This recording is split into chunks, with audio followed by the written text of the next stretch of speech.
자식 잘 되라고 같이 뭐 공부할 때도 새벽에 일어나고 했던 엄마들이 아휴 이게 뭔가 하고 허탈해지는 경우가 꽤나 많을 거예요. 자, 이럴 때 엄마들은 자식에게 어떻게 위로를 해야 될까? 자, 그 얘기를 김유정 마담님의 이야기로 듣겠습니다. 네.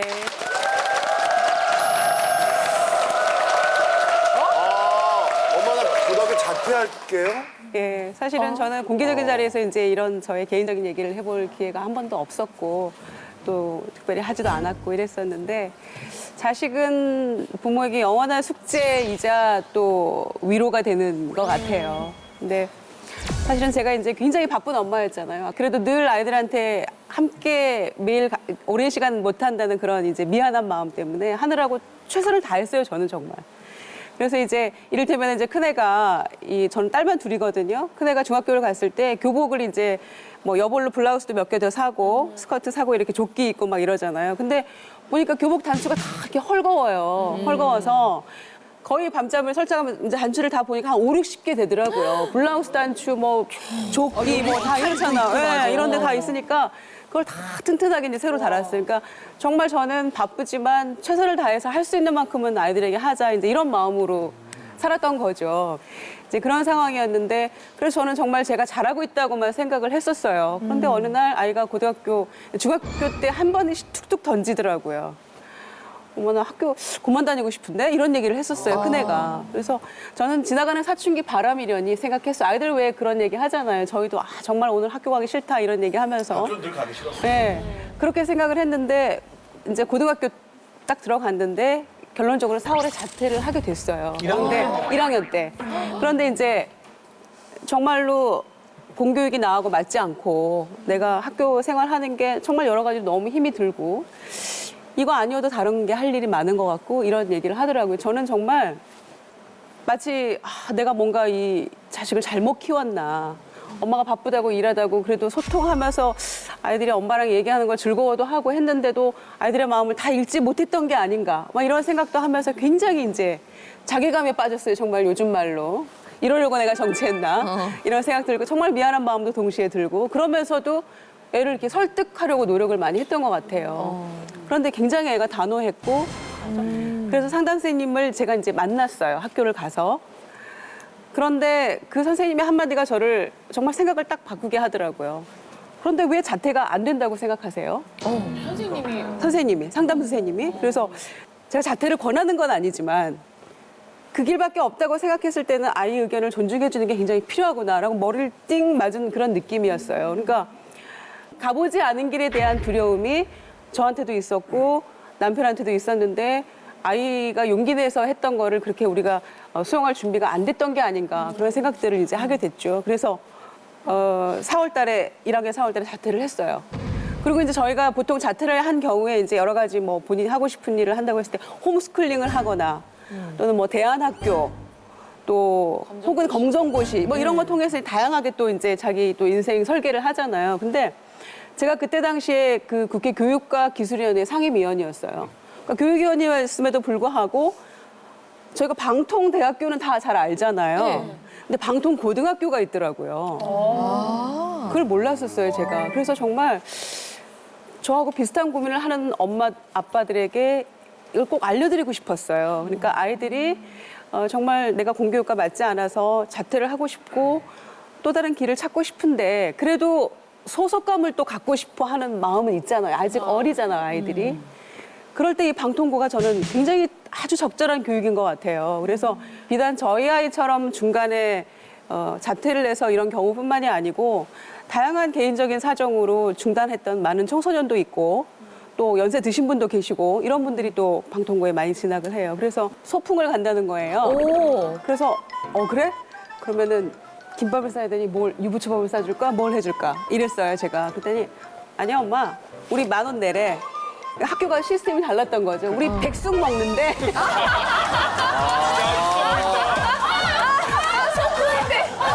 중학생이 백수.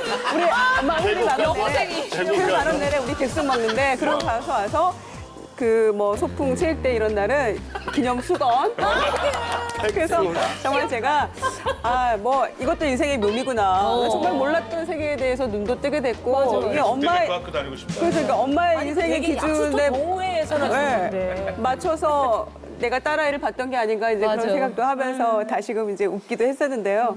지금 같은 상황에서 아이들 어떻게 교육을 해야 되나, 도대체 뭘 가르쳐야 되나, 열심히 공부하는 게 전부가 아니라는 거를 어떻게 설명해야 될까, 이런 얘기도 많이 하고요. 또 저의 이런 경험이 그 고민하고 있는, 자식에 대해서 고민하고 있는 또 부모님들에게 조금이나마 이제 어떤 방향을 제시하거나 또 위로가 될 수 있다면 제가 뭐 오늘 여기 나와서 여러분 만나 뵙는 가장 또 기쁜 그런 일이 될 것 같습니다.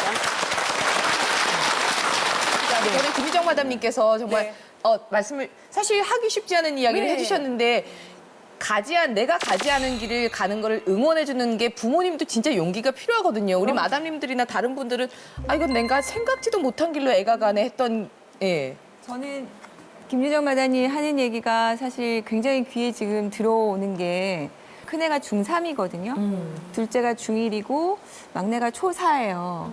그러니까 제가 큰애가 초등학교 갈 때부터 그러니까 학교 교육이라는 게 무엇인가, 부모가 어떤 걸 해줘야 되는가 사실 굉장히 고민을 많이 하고 나름대로 열심히 키웠는데도 불구하고 갑자기 저희 큰애가 땅바닥에 엎드리더니 바닥을 두드리면서 헬 조선이라고 그러는 거예요.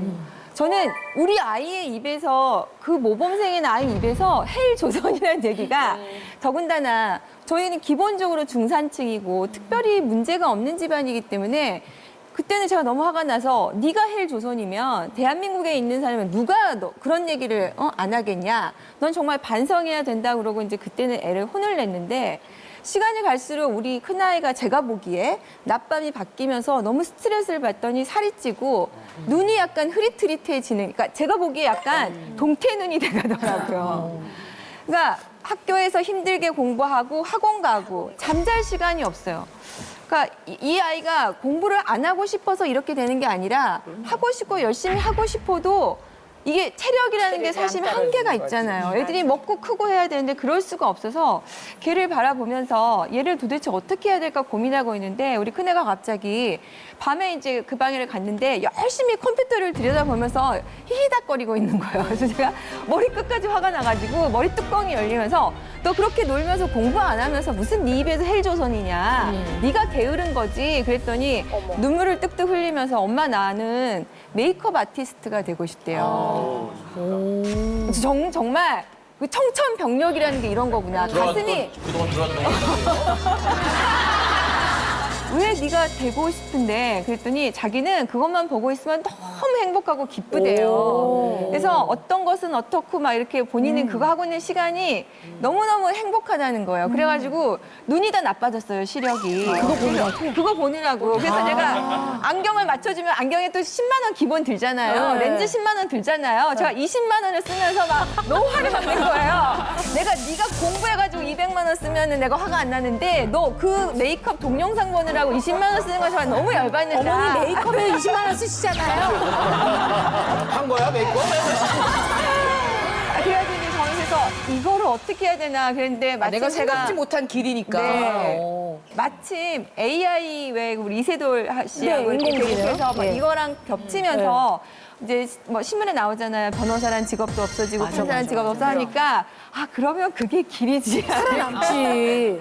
근데 제가 이렇게 웃으면서 얘기를 하지만 저 굉장히 고민이 많이 되고 지금 방통고 얘기하셨는데요. 이런 고민을 하는 사람한테 저한테 귀가 약간 띄이는 얘기예요. 그럼 정말 방통고를 보내서 메이크업을 공부시키고 뭐 미술 공부를 시킬까 이런 고민을 하는데 이게 나하고 나는 이런 문제가 안 생길 줄 알았는데 내가 이렇게 겪는구나 해서 근데 여행을 가자고 이번에 제안을 했어요. 네가 너무 힘들어 중3이 너무 힘들어서 졸업여행을 가자. 그래서 저는 그러니까 뭔가 이렇게 막 그 딸과의 막 이런 행복한 여행을 꿈꿨는데 자기네 여행 가고 싶은 목표가 딱 하나 있대요. 화장품을 가서 밖에 나가서 우리나라에 없는 화장품을 구경하고 싶다고 하더라고요. 확고하네요. 근데 제가 또 화가 나가지고. 김유정 의원님하고 양소영 변호사 말씀을 했는데요. 두 마담 말씀은 저는 10년 전에 겪었어요. 그때 우리 큰애가 초등학교 2학년이었어요. 근데 그때 뭘 초등학교 2학년짜리가 나 학교 가기 싫다. 학교는 의미가 없는 것 같다. 그런 얘기를 했어요. 와, 조숙하다. 아인슈타인도 에디슨도 학교를 안 가고 잘 됐는데 왜 내가 가야 되냐. 어머 인용까지 해서 내가 왜 선생님이 뭐 할 사람 하면 차야차야차 해갖고 손 들어갖고 뭐 하면 뭐 스티커 받고 그런 걸 내가 왜 해야 돼? 초등학교 2학년짜리가 걔 철학과 가야 돼. 학교 가기 싫다는 거예요. 그러니까 고등학생이 그러면은 글쎄 생각이 초등학생이 그런 거면 정말 충격인 거예요. 그래서 이제 찾아봐서 저희는 대안학교로 옮겨줬어요. 네. 대안학교를 쭉 했는데 지금 생각해 보면 얘한테 너무 좋은 선물을 해준 것 같아요. 그런데 얘가 또 고2 때 자기는 대학을 안 가겠다는 거예요. 등록금 만들고 다 겪었어. 그 얘기를 하는 거예요. 시간 낭비, 돈 낭비라는 거예요. 그 친구가 대학을 안 가겠다는 게 다른 일을 하겠다 그랬겠죠. 아, 그렇죠. 물론이죠. 대학을 지금 갈 수는 없다. 갈 필요가 없다. 이렇게 얘기를 하는 거예요. 그럼 뭐 할래? 뭐 하냐? 나는 그 길을 안 가봤는데 너한테 해줄 말이 없다. 그러니까. 그래서 이제 뭘 할래? 그러면은 네가 뭘 할 거를 계획을 세워 와봐라. 그렇죠. 그러면은 그거를 뭐 요리사가 될 거면 요리 학원을 다니든지 뭘 해야 되는 거 아니냐. 근데 애가 아무 생각이 없이 뭐 그런 것도 안 갖고 오고 그냥 고3이 샥 지났어요. 저 만나는 사람마다 물어봐요. 애 어떻게 됐어요? 근데 얘가 올 초에 자기가 가고 싶은 대학이 생겼다는 거예요. 우리나라에. 그래? 무슨 과를 갈래? 그랬더니 사회학을 하겠다는 거예요. 사회학. 저기 수시 그 접수를 해갖고 더 수업 돼버린 거예요. 신기하다. 네. 그래서 아니 이렇게 남의 얘기하듯이 할 거예요. 아니 진짜 저는 자기 자신 얘기하는 거죠? 자기 자신. 고3이 남의 되듯이 돼버린 거예요. 저는 걔 뭐 아무 신경을 안 썼어요. 자기 혼자 고등학교를 지내고 자기 혼자 알아봐서 자기 혼자 원서 넣고 자기 혼자 됐어요. 잘 됐다. 이런 길도 있어요. 그러니까 저는 우리 애한테 좀 미안한 마음도 있죠. 좀 신경을 더 써줄 걸. 근데 애 학교 고3이면 부모가 고3이라고 하는 그 부모님들 꼭 그렇게 사실 필요 없을 것 같아요. 이런 제가 길도 얘기를 있다. 하나 예. 지금 말씀 들어보니까 저도 가슴에 와닿는 게 있어요. 아들 녀석이 이제 딸하고 좀 달라요. 근데 이제 쟤들이 같은 경우가 이 욕심이 있잖아요. 이게 지가 내 새끼니까 네가 나만큼은 좀 인정을 받아야 된다 하는 욕심이 있잖아요. 그러니까 이제 좀 다구치잖아요. 그 애가 대학을 들어갔는데 너무 공감하는 게 공부를 전혀 안 하는 거예요. 근데 아빠 닮은 거죠? 예. 근데 왜 하느냐 그랬더니 사람 환장하는 게 뭐냐면 난 취업도 하기 싫고 먹고 놀고 싶다는 거예요. 둘째도 그런데. 그러니 애비 입장으로는 이거 감당이 안 되잖아요. 컨셉이 확실하네요. 그래서 그럼 어떻게 할래? 그랬더니 말을 안 하는데 그 표정은 아버지가 집이 소설을 계속 있고 내준다면. 집이 있고 뭐 하니까 내가 놀아도 해결이 된다는 식인데 다행히 아빠가 열심히 그러니까 이거는 공부를 안 하는 거예요. 그래서 집이 있으니까. 몇 번을 하다가 안 돼가지고 얘가 이 정도예요. 누가 나 김홍신 선생님 존경하는데 어떻습니까? 그러면은 첫 마디가 안 살아보면 몰라요.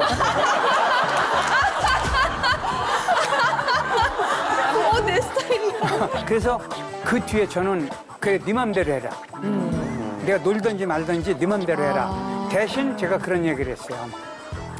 재산은 안 물려준다. 어머 띠로리. 너한테 띠로리. 충격이었겠다. 그 얘기를 하니까 뭐라고 리액션이? 근데 리액션은 안 하는데 그 눈빛은 알잖아요. 눈동자가 떨리면서 뻔한 걸. 뻔한 거. 그래도 줄 건데. 오미 마담님. 그 상속자라는 드라마에서 네, 네. 공부 잘하는 학생이 하나 있었어요. 예, 그 예, 아버지 맞아요. 검사장이었는데 학교 대학을 안 가겠다 그랬더니 너를 두고 꾼 내 꿈은 어쩌고 이렇게 얘기하는 게 있었는데 전 그 대사가 너무 공감이 됐어요. 우리 모든 부모님들이 아까 우리 김 선생님 말씀하신 것처럼 자녀가 최소한 나 정도는 돼야지. 그리고 나보다 더 잘 되길 바라잖아. 그래서 자녀를 두고 꾼 꿈이 뭔지 그거 저는 아까 따님께 안경을 사줬다 그랬는데 그 안경 역할만 하면 되는 것 같아요. 부모님들이 세상을 좀 더 잘 보라고. 아직까지 구독과 좋아요 안 누르셨어요? 지금 당장 눌러주세요.